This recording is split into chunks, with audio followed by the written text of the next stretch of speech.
Hello friends, आज के video में हम देखेंगे तो अभी जो रायसेना डायलॉग हुआ है तो उसके बारे में मैं आपको बताऊंगा। तो रायसेना डायलॉग में आप देखेंगे एस जयशंकर जी जो हमारे फॉरेन मिनिस्टर हैं, तो यहाँ पे इन्होंने बहुत सारी चीज़ें बताई है। तो यहाँ पे हमारी इंडियन इकोनॉमी को लेके भी बात हुआ है। तो इस आर्टिकल में बहुत सारी चीज़ें डिस्कस की गई हैं। चीन से लेके भी जो मतलब हमारा जो कॉन्फ्लिक्ट देखेंगे चल रहा है, गलवान वैली जब से इंसिडेंट हुआ था, और पूर्वी लद्दाख में अभी भी देखेंगे तो हमारी सेना और चीन की सेना आमने सामने है, इसको भी लेके बात किया गया है। और पश्चिम देश की जो देखेंगे तो वेस्टर्न कंट्री जितने भी हैं उनके नीतियों के वजह से जो रूस और चीन पास में आ रहे हैं, इसको भी लेके बात किया गया था। और फिर आप देखेंगे तो G20 में जो एक्सपेंशन हुआ, समझिए मतलब कि नए कंट्री को लाया गया, तो फिर इसी में इन्होंने ये भी बोला तो यूएन में क्यों नहीं वहाँ पे जो वीटो पावर है वो बढ़ाया जा सकता है, इसको लेके भी इन्होंने बताया है। तो इन सब चीज़ों पे पूरी तरह से बात होंगी। तो आप लोग अगर पूरी तरह से बने रहते हैं तो सभी चीज़ों का पता चलेगा यहाँ पे। तो पहले हम बात करेंगे अभी चीन, और देखेंगे जो इंडिया के बीच में मुद्दा अटका हुआ है। तो इन्होंने बताया कि ये चीन की जो समझिए धोखाधड़ी है, इसके वजह से अभी तक जो हमारे रिलेशन है तो उसमें जो आप समझिए मजबूती है वो नहीं आ पा रही है। अब जो एक बार भरोसा टूटा है इसके वजह से प्रॉब्लम हो रही है। तो इसमें बताया गया है कि मतलब चीन जो है समझिए 1980 से अभी तक समझिए जो हमारे बीच में समझौता बना था, एक दूसरे की सीमा लोग मान रहे थे। तो चीन और हमारे बीच में जहाँ जहाँ प्रॉब्लम होती है वहाँ पे ऐसे सीमा है, समझिए एक बफर जोन बनाया जाता है। बीच वाला इलाका होता है, बफर जोन होता है, उसको खाली छोड़ दिया जाता है, और बाकी बाद में देखेंगे तो चीन की सीमा होती है, फिर हमारी सीमा होती है। और बफर जोन जो बीच वाला होता है समझिए 15-20 किलोमीटर का एरिया होता है, उसमें दोनों देशों के सैनिक जो है समझिए बस पेट्रोलिंग कर सकते हैं, तो जाके बस घूम सकते हैं, देख सकते हैं यहाँ पे कुछ हो तो नहीं रहा है। तो वही जो बफर जोन होती है उसको चीन क्या किया है, वहाँ पे कब्जा कर लिया है। और फिर बोलता है तो मतलब सीधे जो डिस्टेंस है हमारी सेना और चीन की सेना के बीच के, तो वो डिस्टेंस कम हो गया है। तो यही हुआ है यहाँ पे जो समझिए लद्दाख में और गलवान वैली में इंसिडेंट हुआ था, तो इसी की वजह से हुआ था क्योंकि चीन वहाँ पे बिल्कुल पास में देखेंगे आ गए थे सेना के। तो बफर जोन जो है वो कैप्चर कर लेता है और फिर से बोलता है नया बफर जोन बनाओ, फिर से वो बोलेगा कैप्चर करने को। ऐसे होता है। तो इन्होंने बोला है कि ये भरोसा तोड़े हैं, जो कि 1980 से देखेंगे भरोसा बना हुआ था। 30 साल में अभी तक कोई इतना बड़ा कॉन्फ्लिक्ट नहीं हुआ था जो कि इनके वजह से हुआ है। तो ये समझिए इतने दौर की बात भी हो चुकी है समझिए, लेकिन फिर भी चीन जो है वो पीछे जाने का यहाँ पे नहीं, ट्राई भी नहीं कर रहा है। तो इससे जो हमारे रिलेशन है वो सही नहीं हो सकते। और हमारे रिलेशन जब तक एक एरिया में मतलब समझिए ऐसा नहीं है कि बॉर्डर पे तुम रिलेशन गलत करके रखो और बाकी मतलब रिलेशन सही रहेंगे, जैसे इकोनॉमी में होता है, बाकी चीज़ों में होता है। तो कितनी चीनी सामानों पे आप देखेंगे प्रतिबंध भी लगाया गया है। लेकिन एक ये भी है कि हमारा ट्रेड जो डेफिसिट है चीन के साथ बढ़ते जा रहा है, 100 बिलियन तक यहाँ पे पहुँच गया था। तो बहुत बड़ा ये समझिए डेट आंकड़ा है जो कि 100 बिलियन है। तो ये ट्रेड डेफिसिट भी हमें कम करना पड़ेगा, उससे जो उस पे निर्भरता है वो कम करनी पड़ेगी, तब जाके आगे कुछ हो सकता है। और दूसरा इसमें बात किया गया है समझिए कि चीन की प्रगति को लेके। तो फिर एस जयशंकर जी जो हैं इन्होंने बताया, तो चीन को लेके प्रगति जो है बताया गया है कि ये स्लो होगी धीरे धीरे, और स्लो आप देखेंगे हो ही चुकी है, लेकिन जो भारत है ये बढ़ते रहेगा। तो चीन यहाँ पे इन्होंने ये बताया, चीन हमारे से जल्दी स्टार्ट किया था, देखेंगे जल्द स्टार्ट किया था बढ़ना, और फिर देखेंगे तेज़ी से भी बढ़ना शुरू किया था बहुत फास्ट ग्रोइंग शुरू किया वहाँ पे। लेकिन जो अब हम रफ्तार पकड़ रहे हैं, जहाँ से हमने देखेंगे लिबरलाइजेशन, ग्लोबलाइजेशन, और फिर वहाँ पे प्राइवेटाइजेशन जब किया 1991 का देखेंगे सुधार, तो वहाँ से जब इकोनॉमी को हम खोलते हैं तो उसने पहले ही खोल दिया था 1980 के ही दशक से देखेंगे खोल के, और अपनी इकोनॉमी को वहाँ पे फास्ट ग्रोइंग इकोनॉमी बना देता है, दुनिया की सबसे तेज ग्रोइंग इकोनॉमी रहती है। तो ये इसमें बताया गया है। लेकिन इन्होंने ये बताया है कि एक समझिए लेवल पे जाके कोई भी इकोनॉमी वहाँ पे स्लो हो जाती है। जैसे आप देखेंगे पश्चिमी जितने कंट्री हैं तो उनका ग्रोथ रेट आप देखेंगे 3-4% रहता है, 5% ऐसे रहता है। वैसे ही अब चीन भी देखेंगे तो उतना तेज में ग्रोथ नहीं कर पाएगा, जो कि उसका आपको देखने को मिल ही रहा है, 4-4.5% के अनुसार वो ग्रोथ कर रहा है। लेकिन भारत देखेंगे तो ग्रोथ भारत का 7%, 8%, 6% ऐसे रह रहा है। तो ये बोला जा रहा है कि पूरी तरह से ये ग्रोथ कंटिन्यू रहेगा, और हम अब मतलब समझिए कि चीन तक पहुंच जाएंगे।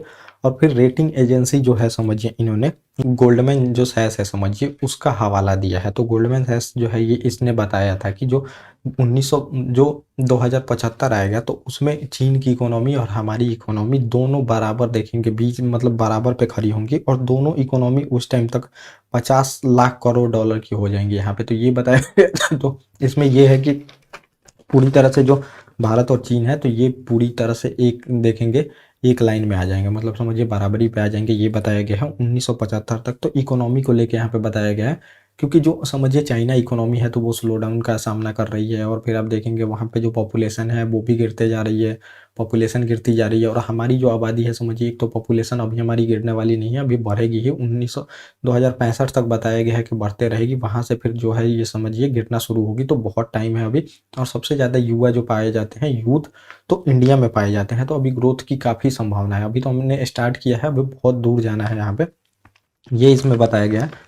और फिर बताया गया इनके द्वारा कि पश्चिमी देश जो हमेशा देखेंगे बोलते रहते हैं कि चीन और रूस का आना साथ में ये सबके लिए खतरा है, लेकिन इन्हीं के वजह से ये जो चीन और रूस हैं तो ये साथ आ रहे हैं। क्योंकि ये देखेंगे ऐसा चीन मतलब रूस के लिए पूरी तरह से आप देखेंगे तो पश्चिमी दरवाज़ा बंद कर दिया गया। पश्चिमी देश जो भी हैं वो देखेंगे पूरी तरह से बंद कर रखे हैं दरवाज़ा रूस के लिए।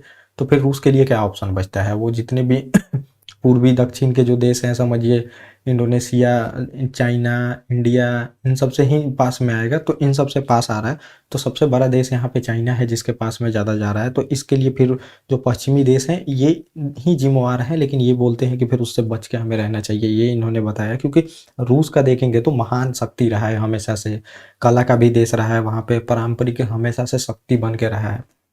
उसके लिए चीन से दोस्ती कोई ये नहीं है, वो मजबूरी में ही दोस्ती कर रहा है, ये इन्होंने बताया, मजबूरी में दोस्ती कर रहा है। और सबसे ज़्यादा इसमें अगर कोई फोर्स कर रहा है तो ये पश्चिमी देश ही हैं, जिसके वजह से वो रूस चीन से दोस्ती कर रहा है, ये यहाँ पे बताया गया है। तो अब समझिए कि ये लोग एक तो उसकी दोस्ती दोनों को पास ला रहे हैं यूक्रेन के वजह से, और यूक्रेन के वजह से पास ला रहे हैं, और दूसरा है कि लोगों को बोल रहे हैं कि तुम इससे सतर्क रहना चाहिए। तो इन्होंने ये भी बोला है। और हमारे लिए तो खतरा है ही, अगर समझिए रूस और चीन की ज़्यादा नज़दीकी बढ़ती है तो वो हमारे लिए भी सही नहीं है। क्योंकि रूस हमारा शुरू से ही देखेंगे स्टार्टिंग से सपोर्टिव देश रहा है, हमेशा से मदद किया है। आज भी देखेंगे सैनिक जो सामान है वो आपूर्ति करता है। अभी देखेंगे इतने प्रतिबंध लगाए गए हैं, इस वजह से जो समझिए रक्षा के जो भी उपकरण होते हैं वो हम नहीं मंगा पा रहे हैं, नहीं मंगा पा रहे हैं, इसलिए हमें महंगा खरीदना पड़ जाएगा। पश्चिमी देश जो होते हैं, जितने भी डेवलप कंट्री हैं, फ्रांस, ब्रिटेन, चाहे इजराइल आप देखेंगे, चाहे जो समझिए कि यहाँ पे यूएस होता है तो इनसे क्या होता है कि महंगे हमें सामान खरीदने पड़ते हैं। जितने भी रक्षा के उपकरण होते हैं तो वो महंगे बेचते हैं, लेकिन उसके कंपेयर में जो रूस है वो सस्ता बेचता है। लेकिन इतने प्रतिबंध लगने की वजह से वो सस्ती चीज़ों को हम नहीं खरीद पाएंगे, तो इसके लिए भी हमें दिक्कतों का सामना करना पड़ता है। फिर इन्होंने G20 को लेकर बात किया कि G20 हमने सफल वहाँ पे कराया, और वहाँ पे जो अफ्रीकन यूनियन है तो उसको शामिल भी किया G20 में। आप देखेंगे तो G20 G11 वहाँ पे कहलाने लगा।